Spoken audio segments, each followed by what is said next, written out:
আচ্ছা, বেসিক্যালি আমাদের Google Ads এর ক্লাস শেষ।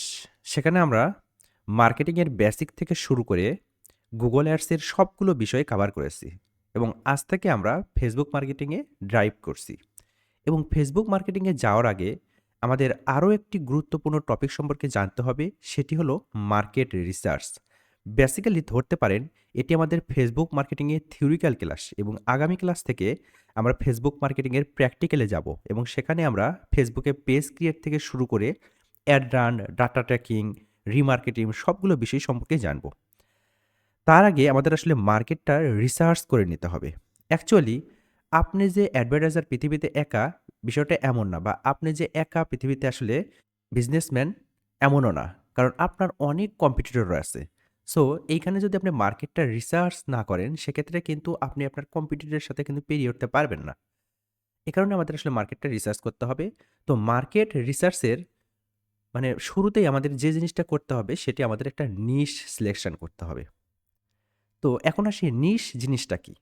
A business niche is a specialized area that your business focuses on a serve specifically in a border market. A business niche হচ্ছে একটা specialised area যেটা আসলে border market থেকে আপনার যে প্রোডাক্ট বা সার্ভিস সেটাকে স্পেসিফিক্যালি করে ফেলে বা স্পেসিফাই করে ফেলে। সাপোজ ধরতে পারেন ডিজিটাল মার্কেটিং। ডিজিটাল মার্কেটিং একটা নিশ ধরতে পারেন।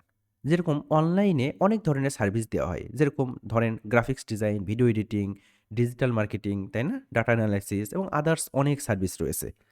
এখন এতগুলো সার্ভিসের মধ্যে আপনি অনলাইনেই সার্ভিসটা দিবেন, বাট আপনি সেটাকে একটু স্পেশালাইজড করে ফেললেন, স্পেসিফিক করে ফেললেন। সেটা কি? Digital marketing. এখন ডিজিটাল মার্কেটিং এ কিন্তু অনেক বড় একটা সেক্টর। সেখানে এসইও রয়েছে, এসইএম রয়েছে, সেখানে সোশ্যাল মিডিয়া মার্কেটিং রয়েছে, সেখানে রয়েছে আপনার Google Ads রয়েছে, ইমেইল মার্কেটিং রয়েছে, তাই না? অনেক বিশাল একটা এরিয়া। এখন এই সবগুলো বিষয় সম্পর্কে আপনাকে আসলে সার্ভিস দিবেন। তাহলে সেটাও আবার একটা বর্ডার এরিয়া হয়ে গেল না? এ কারণেই এই আমাদের যে ডিজিটাল মার্কেটিং যে আমাদের নিশ, সেখান থেকেও আমরা সাব নিশ বের করে নিতে পারি। যেরকম আমি ডিজিটাল মার্কেটিং এর শুধুমাত্র সোশ্যাল মিডিয়া, এই সোশ্যাল মিডিয়া মার্কেটিং এই সার্ভিসটা দিয়ে থাকি বা এই সার্ভিসটা দিব, বা শুধুমাত্র Google Ads সার্ভিসটা দিব, বা শুধুমাত্র এসইও সার্ভিসটা দিব। এইটাই হচ্ছে নিশ, যে আপনার বর্ডার মার্কেট থেকে আপনার যে সার্ভিস সেটাকে স্পেসিফাই করে ফেলে, অ্যান্ড আপনি চাইলে নিচ থেকে আবার সাব নিশও বের করে ফেলতে পারেন। যেরকম ওই blue ocean and red ocean নামে আসলে ডিজিটাল মার্কেটিংয়ে দুটো স্ট্র্যাটেজি রয়েছে। রেড ওশানটা হলো যে বিশাল বড় একটা মার্কেট, বাট সেখানে অনেক বেশি পরিমাণে মার্কেটার আছে। ধরতে পারেন ওই বড়শির শিপের মতো। মানে রেড ওশানটা এমন একটা এরিয়া যেখানে হচ্ছে অনেক বেশি পরিমাণে মাছ আছে, কিন্তু পাশাপাশি আবার অনেক বেশি পরিমাণে জেলেও আছে, যারা আসলে নিজেদের মধ্যে মারামারি করতেছে, তাই না? রেড ওশান হয়ে গেছে ওটা, মানে রক্তের সাগর। আর আরেকটা স্ট্র্যাটেজি হচ্ছে ব্লু ওশান, অর্থাৎ সবাই যে পাশে মাছটা মারতেছে আমি সেখানে মারবো না, আমি একটু সাইডে চলে যাব, ঠিক আছে? বাট সেখানে মাছ কম থাক, বাট সবগুলো যেন আমি পাই। এটা এই কারণে মূলত এই নিশ সাবনিশের জন্ম, যে বর্ডার মার্কেট থেকে সবাই যেখানে মারামারি করতেছে আমি সবগুলো সার্ভিস দেবো না, আমি শুধুমাত্র আমার একটা নির্দিষ্ট নিশ সিলেকশন করে নিব। এবং নির্দিষ্ট নিশ সিলেকশন করার পরও দেখলাম যে না, এখানে কম্পিটিশন অনেক বেশি, অনেকে এই সার্ভিসটা দিয়ে থাকতেছে, তাহলে আমি এখান থেকে একটা সাব নিশ বের করে নিতে পারি। যে ডিজিটাল মার্কেটিং সার্ভিস অনেকেই দেয়, আমি এখান থেকে সাব নিশ বের করে নিলাম শুধুমাত্র সোশ্যাল মিডিয়া মার্কেটিং বা শুধুমাত্র সোশ্যাল মিডিয়া ম্যানেজার। আশা করি বুঝতে পারছেন যে নিশ এবং সাব নিশ কি। এখন আমরা যে আসলে নিশ সিলেকশন করব, এটা তো আসলে কিছু ক্রাইটেরিয়া আছে, তাই না? তো কিছু মেজার আছে যে এগুলোর উপর ডিপেন্ড করে আমরা একটা নিশ সিলেকশন করতে পারি।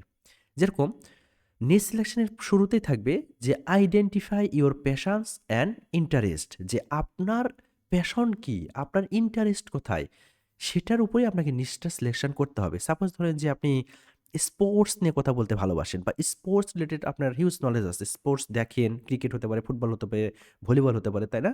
যে কোনো কিছু হইতে পারে। বাট হঠাৎ করে আপনাকে যদি বলা হয় যে তুমি ফিল্ম সেল করো, বা তুমি হচ্ছে এন্টারটেনমেন্ট রিলেটেড, যেরকম তুমি সং বা মুভি এই ধরনের তুমি ফিল্ম সেল করো বা এই ধরনের কিছু এপিসোড সেল করো। আপনি কি সেটা পারবেন? হয়তোবা আপনি করতে যাবেন, কিন্তু আপনার যদি ওই জায়গায় প্যাশন না থাকে, আপনি কিন্তু ওইটাতে ইন্টারেস্টই ফিল করবেন না, তাই না? কারণ আপনি ওখানে গেলেন যে টাকার জন্য। অনেকেই দেখা যাচ্ছে, সাপোজ ধরেন যে আমাকে অনেকে বলে যে, "ভাই কি শিখবো? মানে কোনটা দিয়ে শুরু করব? আমরা কি আসলে ডিজিটাল মার্কেটিং শুরু করব? গ্রাফিক্স ডিজাইন থেকে শুরু করব? না ভিডিও এডিটিং বা ওয়েব ডেভেলপমেন্ট? কোনটা দিয়ে আমি আমার অনলাইন ক্যারিয়ার শুরু করতে পারি?" বাট এইটা আসলে কেউ কাউকে বলে দিতে পারে না যে অ্যাকচুয়ালি আপনার কোনটা দিয়ে শুরু করা উচিত। এটা আপনাকেই খুঁজে বের করতে হবে যে আপনার প্যাশনটা কোথায়? আপনার কি আসলে ওই ডিজিটাল মার্কেটিং এর স্ট্র্যাটেজি ডেভেলপ করতে ভালো লাগে? না আপনার বসে গ্রাফিক্স করতে ভালো লাগে? আপনার বিভিন্ন কালার সেন্স রয়েছে। আমি আপনাকে বললাম যে ভাই ডিজিটাল মার্কেটিং এ আসেন বা গ্রাফিক্স ডিজাইনে আসেন। গ্রাফিক্স ডিজাইন অনেক ভালো, আপনি গ্রাফিক্স ডিজাইন শিখেন।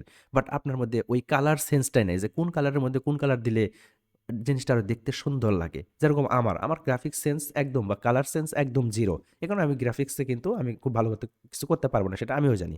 সো আপনার যে প্যাশন, আপনার যে ইন্টারেস্ট সেটা আপনাকেই কিন্তু খুঁজে বের করতে হবে। ঠিক একটা বিজনেস যখন আপনি করতে যাবেন শুরুতেই, তখন আপনাকে শুরুতে আইডেন্টিফাই করতে হবে যে আপনার প্যাশনটা কোথায়? আপনার কি স্পোর্টস নিয়ে কথা বলতে ভালো লাগে? তাহলে আপনি স্পোর্টস রিলেটেড অ্যাক্সেসরিজ গুলো সেল করতে পারেন। আপনি জার্সি সেল করতে পারেন। আপনি ক্রিকেটের ব্যাট সেল করতে পারেন। আপনি বুট সেল করতে পারেন ফুটবলের, তাই না? সো এই কারণে আপনাকে ১ম এ আপনার প্যাশন এবং সেই জায়গাতে আপনার ইন্টারেস্ট আছে নাকি সেটাও খুঁজে বের করতে হবে, তাই না? যে আপনার প্যাশন আছে, বাট সেখানে দেখা যাচ্ছে যে অ্যা প্যাশন থাকলে অবশ্যই ইন্টারেস্ট থাকে। বাট প্যাশন এবং ইন্টারেস্ট মানে ওতপ্রোতভাবে জড়িত। যে জায়গাতে আপনার প্যাশন থাকবে, সেই জায়গাতে ইন্টারেস্টও থাকবে। সো এই প্যাশন এবং ইন্টারেস্ট আছে নাকি ওই জিনিসটা নিয়ে। কারণ ওই জিনিসের প্রতি যদি আপনার ইন্টারেস্ট না থাকে, আপনি শুরু করতে পারবেন। কিছুদিন পরে গিয়ে আর জিনিসটা আর ভালো লাগবে না। ঠিক আছে? যেরকম ওই যে বললাম, আমি আপনাকে বললাম যে আপনার গ্রাফিক্স করতে ভালো লাগে। বাট আমি আপনাকে ডিজাইন বা ডিজিটাল মার্কেটিং এ দিলাম। তো আপনি কিছুদিন পর্যন্ত চাপে পড়ে হয়তোবা সেটা স্টার্ট করলেন বা রান করলেন। কিছুদিন যাওয়ার পর আপনার ভালো লাগবে না। ধুর বাদ দিয়ে দিবেন, তাই না? এরকম করে আরকি। যাই হোক, এই কারণেই একটা নিশ সিলেকশন এ আপনি শুরুতেই আপনার প্যাশন এবং ইন্টারেস্ট সেটা আইডেন্টিফাই করতে হবে।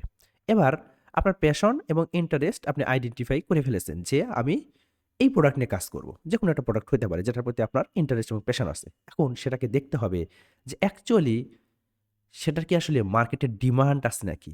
তাই না? কারণ আপনার একটা জিনিসের প্রতি প্যাশন থাকতেই পারে। ওটা যে যখন বিজনেস রান করতে যাবেন, তখন দেখতে হবে যে মার্কেটে ডিমান্ড আছে নাকি? যেরকম ধরেন যে আজ থেকে অ্যা ৭-৮ বছর আগে ২০১৪-১৫ সালে ১০ বছর আগে ১৪-১৫ র দিকে, তখন দেখবেন যে এলাকার যারা বড় ভাই ছিল তারা হচ্ছে ৫-৭ টা কম্পিউটার একটা রুমের মধ্যে নিয়ে এলাকার যারা জুনিয়র ছিল তাদেরকে নিয়ে কাজ করাইতো, হ্যাঁ? অনলাইনে কাজ করতো সবাই মোটামুটি তখন। বাট কি ধরনের কাজ করতো? তারা হচ্ছে ফটোর ব্যাকগ্রাউন্ড রিমুভ এর কাজ করতো। তারা কি ধরনের কাজ করতো? সার্ভে রিলেটেড বিভিন্ন কাজ করতো। বাট দেখেন ওই রিলেটেড কাজ কিন্তু এখন আর নেই। এখন বিভিন্ন এআই সিস্টেম এসে আপনি যেকোনো ফটো দিয়ে দিবেন, অটোমেটিকভাবে ব্যাকগ্রাউন্ড রিমুভ করে ফেলবে। তাই না? বাট এই কারণে আপনাকে দেখতে হবে যে আপনি যে জিনিসটা নিয়ে বিজনেস স্টার্ট করবেন সেটার আসলে মার্কেটে ডিমান্ড আছে নাকি। এখন কিভাবে দেখবেন? সেটা ফেসবুকে সার্চ করে দেখতে পারেন, গুগলে সার্চ করে দেখতে পারেন, কোরাতে সার্চ করে দেখতে পারেন।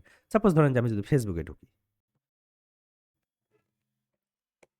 ওকে, এখান থেকে আমি আমার প্রোফাইলে ঢুকি একটু। এটা পেজে আছে, প্রোফাইলে যাই। আচ্ছা।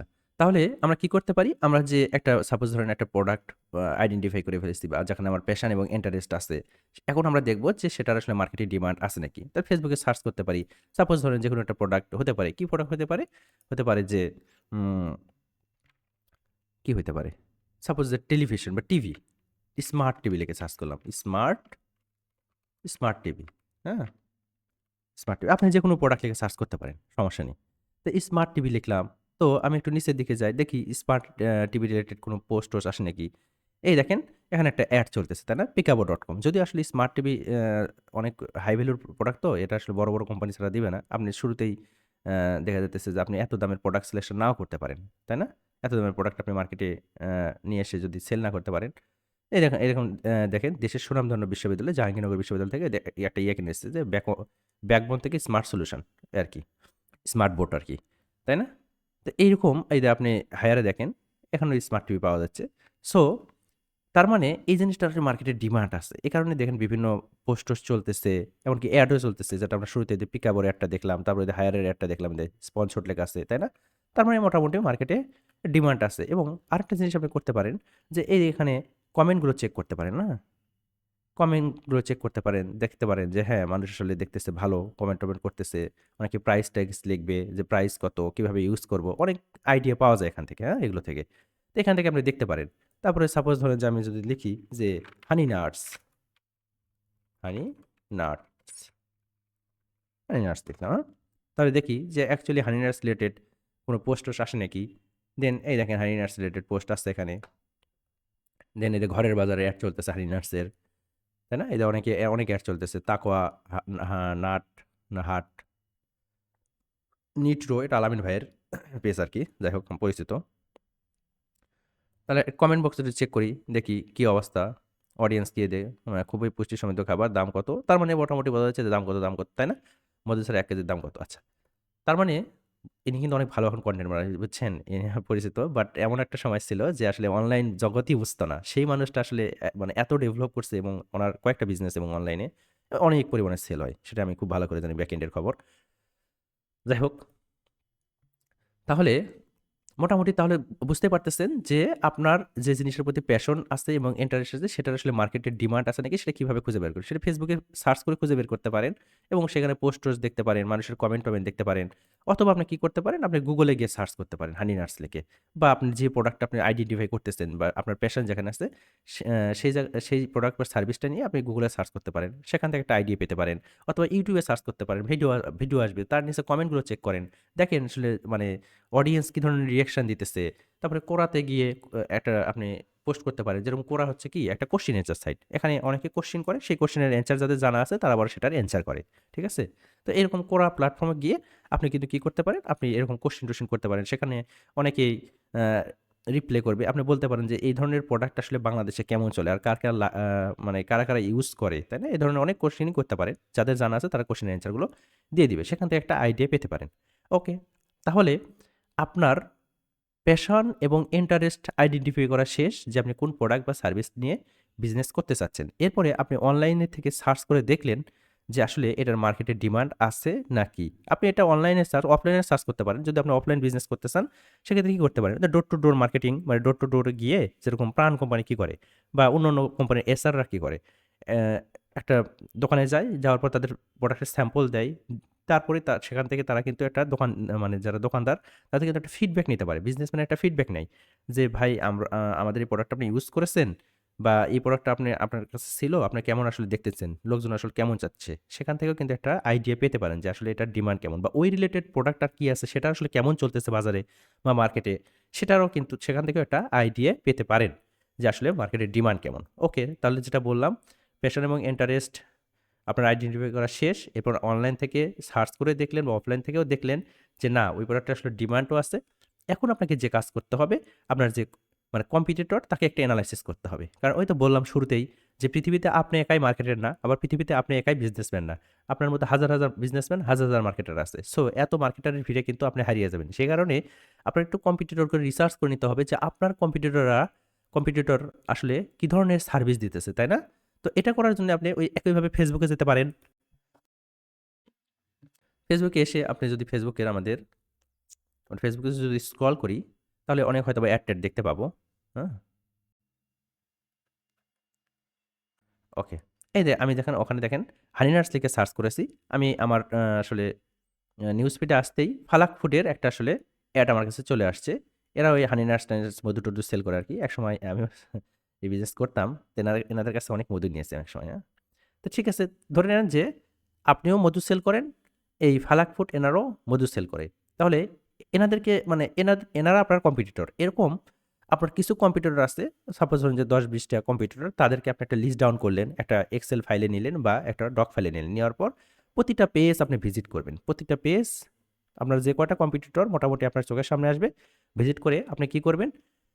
আপনি ভিজিট করে এখান থেকে অ্যাবাউট সেকশনে যাবেন। যে দেখবেন যে তারা আসলে কি ধরনের অ্যাড-ট্যাড চালাইতেছে। অ্যাবাউট সেকশন থেকে আমরা চলে যাব পেজ ট্রান্সপারেন্সি। অর্থাৎ আপনার কম্পিটিটর বা যেকোনো পেজের অ্যাড কি ধরনের চলতেছে সেটা দেখার জন্য আমরা কোথায় যাব? অ্যাবাউট থেকে ওই পেজের পেজ ট্রান্সপারেন্সিতে আসবো। এরপর পেজ ট্রান্সপারেন্সিতে আসার পর এখানে দেখেন নিচে লেখা আছে this page is currently running ads. অর্থাৎ এই পেজে কিন্তু কারেন্টলি অ্যাড-ট্যাড চলতেছে। তাহলে কি ধরনের অ্যাড চলতেছে সেটাও আমাদের দেখা উচিত। তাহলে আমরা এখান থেকে সি অলে দিতে পারি। সিএলএ দেওয়ার পর আমরা একটু নিচের দিকে আসবো। দেখেন গো টু অ্যাড লাইব্রেরি নামে একটা অপশন পাবেন। ঠিক আছে? গো টু অ্যাড লাইব্রেরিতে ক্লিক দিয়ে দেন। এখন আমরা দেখতে পারবো যে এই পেজের মধ্যে আসলে কি ধরনের অ্যাড চলতেছে। দেখেন ওই ফালাক ফুড পেজে এই অ্যাডগুলো বর্তমানে চলতেছে। মোটামুটি অনেক অ্যাড চলতেছে, তাই না? অনেক অ্যাড চালাচ্ছে এরা। হ্যাঁ? বলতে পারেন সবই অ্যাড, হ্যাঁ? আচ্ছা। এখন দেখেন এটা একটা অ্যাড চলতেছে, এইটা একটা অ্যাড চলতেছে। এটা হচ্ছে ভিডিও কনটেন্ট, এটা হচ্ছে আমাদের ইমেজ কনটেন্ট, এটা ভিডিও কনটেন্ট, তাই না? এখন আপনি যে প্রোডাক্টটা সেল করতে চাচ্ছেন সেটাও ফালাক ফুড সেল করে। সেটা ধরতে পারেন যে মধু, তাই না? আপনি মধু সেল করবেন বা হানি নাটস সেল করবেন। এই ফালাক ফুড এনারাও কি হানি নাটস বা মধু সেল করবে। এই দেখেন হানি নাটসের এই অ্যাড চলতেছে তাদের। তাহলে আপনি কি করতে পারেন? আপনি দেখতে পারেন যে অ্যাকচুয়ালি তারা উপরে কি প্রাইমারি টেক্সট দিয়েছে বা ডেসক্রিপশন আপাতত ধরে নেন এটা ডেসক্রিপশন, কিন্তু ফেসবুক অ্যাডের ভাষায় এটাকে প্রাইমারি টেক্সট বলে, যেটা আমরা আস্তে, আস্তে শিখব। ধরে নেন একটা ডেসক্রিপশন। কি ধরনের ডেসক্রিপশন দিয়েছে? এরপরে তারা আসলে কি ধরনের হেডলাইন দিয়েছে, তাই না? যে হানি নাটস অর্ডার করতে মেসেজ করুন। এরপর সেন্ড মেসেজ একটা বাটন রেখেছে বা সিটিএ বাটন রেখেছে। এরপর আমাদের মূল যে জিনিসটা দেখতে হবে তারা আসলে কনটেন্টের ভিতরে কি রেখেছে। তার ভিডিও আপনি চালু করে দিলেন। দেখলেন আসসালামু আলাইকুম। আপনারা যারা ফালাকপুর থেকে বিভিন্ন সময় বিভিন্ন প্রোডাক্ট পারচেজ করেছেন, আপনারা যারা ওয়েট করতেছিলেন আমাদের এই হানি নাটসের জন্য, আমাদের হানি নাটস দেখেন আমরা কিন্তু এই ইয়েগুলো ভিডিও চালু করে দেখতে পারি যে তারা আসলে তাদের কনটেন্টের মধ্যে কি বলেছে। এবং এই কম্পিটিটর, আপনার এটা কম্পিটিটর না, ফালাক ফুডস এখন কম্পিটিটর। কারণ আপনি হানি নাটস সেল করেন। এখন তাদের এই কনটেন্টটা দেখার পর দেখতে হবে তাদের কনটেন্টের গ্যাপটা কোথায়? তারা আসলে কি বলে নাই যেটা আসলে মানুষকে আরো অ্যাট্রাক্ট করতে পারত? সেই গ্যাপটা খুঁজে বের করেন, নোট ডাউন করেন। আপনি কনটেন্ট তৈরি করেন। সেই কনটেন্টের মধ্যে গ্যাপটা, মানে ওই গ্যাপটার সলিউশন দেন। তাই না? মানুষ আসলে সলিউশন পছন্দ করে। মানে আপনি জাস্ট সলিউশন দিবেন আর মানুষ যে ওই প্রোডাক্টটা নিয়ে বাসায় গিয়ে মানে নিজে, নিজে তৈরি করে খাবে, বিষয়টা এমন না। যে সলিউশন দিবে তার কাছ থেকেই মানুষ নিবে। কারণ মানুষ সবসময় এক্সপার্টের কাছ থেকে সার্ভিস নিতে পছন্দ করে। যাই হোক, তার কম্পিটিটর আপনি এইভাবে একটা এনালাইসিস করতে পারেন যে এখানে ধরেন যে আপনি এই প্রোডাক্ট সেল করবেন বা এই প্রোডাক্ট সেল করবেন। তাহলে ওই ভিডিও আপনি দেখলেন, তার উপরে কি লিখেছে না লিখেছে সেটা করলেন বা দেখলেন। এভাবে একটা এনালাইসিস আপনি করতে পারেন। পাশাপাশি যে আপনাকে শুধুমাত্র তারা যে অ্যাডটা চালাচ্ছে সেই এনালাইসিসই করতে হবে কম্পিটিটরের, বিষয়টা এমন না। আপনি তার আসলে পেজ ভিজিট করেন। তারা আসলে অর্গানিকভাবে কিভাবে আসলে পোস্ট করতেছে, তাদের আসলে ব্যানার কেমন, তাদের লোগো কেমন, তাই না? তারপরে তারা দেখেন অর্গানিকভাবে কি ধরনের পোস্ট করতেছে, যে এখানে তারা আসলে হিমালয়ান পিঙ্ক সল্ট অর্ডার করতে ভিজিট করুন, এরকম একটা পোস্ট করছে। সুন্দর একটা কিন্তু ইমেজ দিয়েছে, তাই না? অর্গানিকভাবে তারা কিন্তু এই ধরনের মার্কেটিং করতেছে। বাট অর্গানিকভাবে আরও অনেক পোস্ট করেছে। এই জিনিসগুলো আপনাকে দেখতে হবে। কারণ আপনি শুধুমাত্র পেইড জিনিসটাই দেখবেন, বিষয়টা এমন না। আপনার কম্পিটিটর অর্গানিকভাবে কেমন সেল গ্রো করতেছে বা কেমন ধরনের পোস্ট করতেছে সেটাও করতে পারেন এবং দেখতে পারেন তাদের আসলে পেজের লাইক ফলোয়ার কত, তাই না? তারপরে তাদের আসলে মানে অর্গানিক পোস্টে কেমন লাইক ফলোয়ার পড়ে দেখছেন? পেজে লাইক অনেক বেশি, তাই না? ফলোয়ার। অথচ অর্গানিক পোস্টে ১০ ঘন্টার আগে পোস্ট যে ৭ টা লাইক পড়ছে, ৭ টা লাইকের মধ্যে ওনারাই মেবি ২-৪ জন থাকবে আরকি। যাই হোক, এরকমভাবে অর্গানিকভাবে আসলে মোটামুটি আছে। ভালোই, খারাপ না। এটা আসলে এড চালাইছে তারা। হ্যাঁ? না, এটাও অর্গানিকভাবে রাখছে আপাতত। আমরা এড-টেড দেয় নাই। তো মোটামুটি এই ধরনের কিন্তু এভাবে একটা কম্পিটিটরকে এনালাইসিস আমরা করতে পারি। তাহলে শুধুমাত্র আমি এখানে ওই ফালাক ফুড দেখালাম বা হানি নাটস দেখালাম। বাট আপনার প্রোডাক্ট কি বা কি প্রোডাক্টটা চুজ করতেছেন সেই রিলেটেড পেজগুলো আপনি খুঁজে বের করেন। এবং আপনি ২-১ বার একটু এখানে গিয়ে সার্চ করেন। ওই রিলেটেড পেজ-টেজ সার্চ করেন বা প্রোডাক্ট লিখে সার্চ করেন। দেখবেন একটু পরে আপনার কাছে মানে এত বেশি অ্যাড আসা শুরু করবে। ওই অ্যাডগুলো নিয়ে ওই পেজগুলো নিয়ে রিসার্চ করেন। তাহলেই পেয়ে যাবেন। ওকে, ভালো কথা। তাহলে এবার আমার আইডেন্টিফাই করা এবং প্যাশন এবং ইন্টারেস্ট আইডেন্টিফাই করা শেষ। অনলাইনে সার্চ করে দেখলেন যে না, এটার আসলে মার্কেট ভ্যালু বা মার্কেটের ডিমান্ড আছে। ২-৪ বছর এটা দিয়ে কিছু করে খাওয়া যাবে।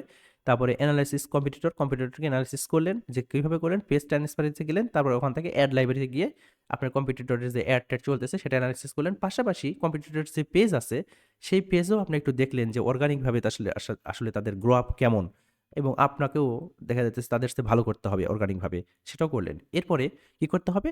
Determine your target audience. আপনার টার্গেট অডিয়েন্স কারা? তাদেরকে কি করতে হবে? ডিটারমাইন করতে হবে। ডিটারমাইন করতে হবে এ কারণেই যে আমরা আসলে ডিরেক্টলি মার্কেটিংয়ে যে যাবো, মার্কেটিংয়ে গিয়ে আসলে কাদেরকে টার্গেট করব? আমরা যে সাপোজ ধরেন যে অ্যাড যদি চালাই ফেসবুকে, আমরা কি ডিরেক্টলি গিয়ে এই পেজের অ্যাডটা চালায় দেব? তাহলে কি আমাদের আসলে সেল হবে? বিষয়টা কি এমন? না, বিষয়টা এমন না। আমাদেরকে যে কাজটা করতে হবে, আমাদের আসলে অ্যাকচুয়াল অডিয়েন্স কারা? সেটাকে আমাদের খুঁজে বের করতে হবে। অর্থাৎ একটা কাস্টমার এভাটার তৈরি করতে হবে। এভাটার মিনস হচ্ছে আমরা ওই যেরকম যারা গেম-টেম খেলি তারা হচ্ছে এভাটার বিষয়টা বুঝবো। মানে কি বলে এটাকে? এই এভাটার হচ্ছে ওই অ্যা প্রতীকী টাইপের, বা ক্যারেক্টার, চরিত্র, চরিত্র। তো আমাদের একটা কি করতে হবে? আমাদের সুন্দর করে একটা লিস্ট ডাউন করতে হবে কাস্টমার এভাটারের। যেরকম আপনি খাতায় লিখতে পারেন বা আপনি নোটপ্যাডে লিখতে পারেন বা আপনি ডক ফাইলে লিখতে পারেন যে কাস্টমার এভাটার। এভাটার বানানো হইছে? Customer Avatar. হয়নি। ওকে। তাহলে আমরা একটা কাস্টমারের এভাটার তৈরি করে নিবো। ধরেন আমি এখানে একটু চেঞ্জ করে দিই, রোবটও দিলে ভাল লাগবে। ওকে। আমরা তাহলে কাস্টমার এভাটার তৈরি করে নেব। কাস্টমার এভাটার কি হইতে পারে? কাস্টমার এভাটার হইতে পারে ধরেন যে তার নেম, নেম, নেম কি? শরীফ, শরীফ অথবা কি? শরীফা, হ্যাঁ? হ্যাঁ, আর কিছু মনে করেন না। এটা কন্ট্রোভার্সি। তারপরে আমরা কি করতে পারি? অ্যাকচুয়ালি তার এজ কেমন? এটা কিন্তু আমরা আইডেন্টিফাই করতে পারি। যে সাপোজ ধরেন যে হানি নাটস কিনবে। আমরা হানি নাটস এর জন্যই দেখতেছি, হ্যাঁ? যে সাপোজ ধরেন হানি নাটস কিনবে। তাহলে সেক্ষেত্রে আমরা কি করতে পারি? তার এজ ধরতে পারি 25 থেকে হইতে পারে সেটা 50, হ্যাঁ? এইটা। এরপরে তার আসলে লোকেশান, কোথায় থাকে? লোকেশান। ধরেন যে সে আসলে ঢাকা শহরে থাকে, ঢাকা, হুম? তারপরে ধরতে পারেন বা বাংলাদেশ, এরকম দিতে পারেন। মানে আপনার আপনি কোথায় আপনার বিজনেসটা করতে চান, সেই লোকেশনটা দিতে পারেন। এরপরে কি করতে পারেন? তার এডুকেশান, এডুকেশান, এডুকেশান। আচ্ছা, অনলাইনে যারা প্রোডাক্ট-টোডাক্ট কিনে মেক্সিমাম হচ্ছে একটু এডুকেটেড পারসন, মোটামুটি লেভেলের এডুকেটেড পারসন হয়। ধরেন যে এইচএসসি মানে মিনিমাম এইচএসসি পাস করতে হবে, হ্যাঁ? এরকম। তারপরে ধরতে পারেন যে অ্যাকচুয়ালি তার ইন্টারেস্ট, তার ইন্টারেস্ট কোথায়? ধরেন তার ইন্টারেস্ট হচ্ছে এই হানি নাটস এর প্রতি ইন্টারেস্ট থাকতেই পারে। হানি নাটস, হানি নাটস বা নাটস, হ্যাঁ? নাটস। তারপরে ধরেন যে physical fitness, physical, physical fitness, fitness. এরকম করে তার আসলে আমরা কি করতে পারি? তার আসলে কিছু এভাটার আমরা তৈরি করে নিতে পারি, তাই না? যে তার আসলে নাম কি, এজ কত, লোকেশন কোথায়, এডুকেশন কি, ইন্টারেস্ট কোথায়, তার ডেমোগ্রাফি, তার বিহেভিয়ার কেমন, তাই না? এটার উপরে কিন্তু আমরা একটা কাস্টমার এভাটার তৈরি করতে পারি। আরো অনেক বিষয় আছে যেগুলো আমরা আস্তে, আস্তে যখন অ্যাডভার্টাইজিং এ যাবো, যখন আমরা টার্গেটিং এ যাবো, অডিয়েন্স টার্গেটিং বা ডিটেইলস টার্গেটিং এ, তখন কিন্তু আমরা আরো বিষয় জানবো বা বুঝবো। তো ধরে নেন একটা কাস্টমারের এভাটার এভাবে আমাদের তৈরি করে নিতে হয় যে আমরা যখন আসলে আ মার্কেটিং এ নামবো তখন অবশ্যই আমাদের তো এই পৃথিবীতে ৬০০ কোটি লোকই আমাদের অডিয়েন্স না বা আমাদের কাস্টমার না। তাহলে আমাদের কাস্টমার কারা? সেটা আমাদেরকে আগে স্পেসিফাই করে নিতে হবে। আদারওয়াইজ কিন্তু মানে ফাউ যেকোনো মানুষকে বিজ্ঞাপন দেখায় লাভ নাই কিন্তু, তাই না? এ কারণেই আমাদেরকে দেখতে হবে যে অ্যাকচুয়ালি আমাদের কাস্টমার কারা? এটা আইডেন্টিফাই করার পরেই আমাদের আসলে মার্কেটিং এ নামতে হবে। ওকে, আপনি তাহলে এই কাজও করে ফেললেন যে আপনার প্যাশন এবং ইন্টারেস্ট খুঁজে বের করলেন, অনলাইনে সার্চ করে দেখলেন সেটার মার্কেটে ডিমান্ড আছে, আপনি এনালাইসিস করলেন কম্পিটিটর হয়ে, এবার আপনার অডিয়েন্স কারা সেটাও ডিটারমাইন করে ফেললেন এবং একটা অ্যাভাটার তৈরি করে ফেললেন, একটা খাতা কলমে লিখলেন যে যেন পরবর্তীতে আপনি খুব সহজে তাদেরকে টার্গেট অডিয়েন্স বা টার্গেটিং করতে পারেন। ওকে, এরপরে আপনাকে কি করতে হবে? Test your idea. আপনি যে এত কাজ করলেন, প্যাশন, ইন্টারেস্ট খুঁজে বের করলেন, মার্কেটে ডিমান্ড আছে প্রোডাক্টের, এনালাইসিস করলেন কম্পিটিটর, তারপরে একটা অ্যাভাটার তৈরি করে ফেললেন যে কাস্টমার কে অ্যাকচুয়াল। এখন আপনাকে কি করতে হবে? আপনার যে এই আইডিয়া পাইলেন বা আপনার যে নিশ সিলেকশন করে ফেললেন ফাইনালি, সেটাকে একটু টেস্ট করতে হবে। টেস্ট না করলে কিন্তু আপনি কখনোই বুঝতে পারবেন না যে অ্যাকচুয়ালি ওটা আপনাকে কাজে মানে ওটা কি ওই নিশটা কি কাজের নিশ না কাজের নিশ না, তাই না? এবং মার্কেটিং এর ভাষায় একটা কথা রয়েছে বারবার যে টেস্ট অ্যান্ড এগেইন টেস্ট। অর্থাৎ টেস্ট করার আগে পৃথিবীর কোনো মার্কেটার বলতে পারবে না রেজাল্ট কেমন আসবে। যদি কেউ কখনো বলে যে আমি আপনাকে $5 এ 10টা সেল নিয়ে এসে দিতে পারবো, তাহলে আপনাকে বুঝতে হবে এ আপনাকে ফাও কথা বলতেছে। কারণ পৃথিবীর কোনো মার্কেটারের জন্ম হয় নাই যে টেস্ট করার আগে সে কখনোই ওই প্রোডাক্ট কত পরিমাণ সেল জেনারেট হবে সেটা বলে দিতে পারবে। ঠিক আছে? হ্যাঁ, একটা আইডিয়া দিতে পারে। সে কনটেন্ট দেখে একটা আইডিয়া দিতে পারে যে এই প্রোডাক্ট এরকম সেল আসতে পারে বা এরকম সেল জেনারেট হতে পারে। বাট অ্যাকচুয়াল কখনোই আসলে আপনাকে বলতে পারবে না। এ কারণে আপনাকে কি করতে হবে? আপনার যে আইডিয়া পাইলেন বা নিশটা পাইলেন সেটাকে টেস্ট করতে হবে। কিভাবে টেস্ট করতে পারেন? আপনি পেইড মিডিয়ার মাধ্যমে টেস্ট করতে পারেন। আপনি একটা হানি নাটস একটা প্যাকেজ তৈরি করলেন, ঠিক আছে? তৈরি করার পরে আপনি কি করলেন? একটা ভিডিও কনটেন্ট বানালেন। তারপর সেটা $5 এর একটা অ্যাড রান করে দিলেন। দেখলেন যে আসলে মার্কেটের মানে আ অডিয়েন্স আসলে কিভাবে চাইতেছে, কিভাবে আপনাকে নিচ্ছে, বা অডিয়েন্স আসলে কি ধরনের কমেন্ট করতেছে, কিভাবে মেসেজ করতেছে। আপনি সেখান থেকে বুঝতে পারলেন যে না অ্যাকচুয়ালি আপনি যে আইডিয়াটা জেনারেট করছেন বা নিশটা সিলেকশন করছেন সেটার আসলে মার্কেটে ডিমান্ড আছে। অ্যাকচুয়ালি প্র্যাকটিক্যালি ডিমান্ড আছে। তখন আপনি কি করলেন? আপনি আরো প্রোডাক্ট ম্যানুফ্যাকচারিং করলেন। এরপর আস্তে আস্তে আপনি মানে বিগ লেভেলের মার্কেটিং এ যেতে পারেন। অথবা আপনি আরেকভাবে টেস্ট করতে পারেন। আপনি অফলাইন মার্কেটিং এর মাধ্যমে টেস্ট করতে পারেন। আপনি ওই যে যেটা বললাম যে ডোর টু ডোর মার্কেটিং অর্থাৎ বিভিন্ন দোকানে গিয়ে আপনার প্রোডাক্ট আ আ রেখে দিয়ে আসতে পারেন বা প্রোডাক্ট সম্পর্কে জানাইতে পারেন আপনার বিজনেসম্যানদেরকে। তাহলে কি হবে? তাহলে সেখান থেকে একটা ফিডব্যাক কিন্তু পেয়ে যাবেন আপনি, তাই না? যে অনেকে দেখবেন যে ওই প্রাণের যারা এসআর আছে বা অন্য কোম্পানির এসআর আছে তারা কি করে তাদের প্রোডাক্টের ফিচার এবং বেনিফিটসগুলো গিয়ে দোকানদারকে বলে এবং দোকানদার যখন বুঝতে পারে যে হ্যাঁ এই ধরনের প্রোডাক্ট আমি আরেকটা সেল করি বা সেল করি না কোনো এই ধরনের প্রোডাক্ট আমার দোকানে নেই কিন্তু এই প্রোডাক্টটা মার্কেটের ডিমান্ড বা মানে অডিয়েন্স চায় যে দোকানের কাছে এসে দোকানদারের কাছে এসে কিন্তু অনেক সময় কি করে অডিয়েন্সরা বা কাস্টমাররা কিন্তু যে কোনো একটা প্রোডাক্টের নাম বলে বাট দোকানের কাছে কিন্তু সেটা থাকে না অনেক সময় বাট ওদের মাইন্ডে কিন্তু থাকে তো ওই সময় ওই ধরনের প্রোডাক্ট নিয়ে যদি দোকানদারের কাছে যেতে চান তাহলে দোকানদার নিজে থেকেই বলবে হ্যাঁ ভাই এটা আসলে ডিমান্ড আছে লোকজন চাইতেছে আপনারা যদি দিতে পারেন আমি অবশ্যই নিব তো সেখান থেকেও কিন্তু আপনার এই আইডিয়াটা টেস্ট করতে পারেন তো মোটামুটি আমাদের ক্লাসটা খুব বেশি হইল না আজকের ক্লাসটা এ পর্যন্তই থাকবে আচ্ছা এখন বলেন আপনাদের কোনো কোশ্চেন টোশ্চেন আছে নাকি হ্যাঁ ওকে ওকে হ্যাঁ, আগে আপনাকে নিশটা সিলেকশন করতে হবে। হুম? কারণ আপনি যখন যেকোনো প্রোডাক্টের আসলে মার্কেটিং করতে যাবেন বা বিজনেস করতে যাবেন, সেটার যদি আপনি নিশই যদি সিলেকশন না করতে থাকেন বা না পারেন, তাহলে কিন্তু এলোপাতাড়ি আপনি যেকোনো প্রোডাক্ট একই পেজের মধ্যে মানে এড রান করতেছেন, মার্কেটিং করতেছেন। আপনার কখনো মানে ব্র্যান্ড বিল্ড আপ হবে না। এ কারণে আপনাকে নিশ সিলেকশন করতে হবে। ওকে। এরপরে আর কারো কোশ্চেন আছে? ওকে। না, কাস্টমার এভাটার এই জিনিসটা হচ্ছে কি আপনারা মনে করেন একটা ওই ক্রাশ তৈরি করে নেওয়া, হ্যাঁ? যে আপনি এটা খাতায় লিখতে পারেন, মনে ধরতে পারেন যে অ্যাকচুয়ালি আপনার অ্যাকচুয়াল কাস্টমার কারা? তারা আসলে কোথায় থাকে, কি করে, কি খায়? এটা হচ্ছে কাস্টমার এভাটার। এর বাইরে কিছু না। ওকে, ওকে। আচ্ছা ঠিক আছে। তাহলে আমরা মোটামুটি আজকের ক্লাসটা শেষ করে দিব। আজকের ক্লাসটা খুব বেশি লেন্দি ছিল না এবং বড় ছিল না। মোটামুটি এ পর্যন্ত জানলেই আমরা হচ্ছে সামনের দিকে এগিয়ে যেতে পারবো এবং নেক্সট ক্লাস থেকে আমরা মানে একদম ফেসবুক মার্কেটিং এর প্র্যাকটিক্যাল বিষয়গুলো সম্পর্কে জানবো। সেখানে আমরা শুরুর ক্লাসে হয়তো আমাদের পেজ ক্রিয়েশন এবং অপটিমাইজেশন থাকবে। তারপরে আস্তে, আস্তে আমরা অ্যাডভার্টাইজিং এর দিকে মুভ করব। তো ঠিক আছে তাহলে মোটামুটি ভালো থাকেন সবাই। অনেক রাত হয়ে গেছে, হ্যাঁ? হ্যাঁ, ঠিক আছে। ওকে, ওকে, ওকে। ঠিক আছে ভালো থাকেন। আসসালামু আলাইকুম।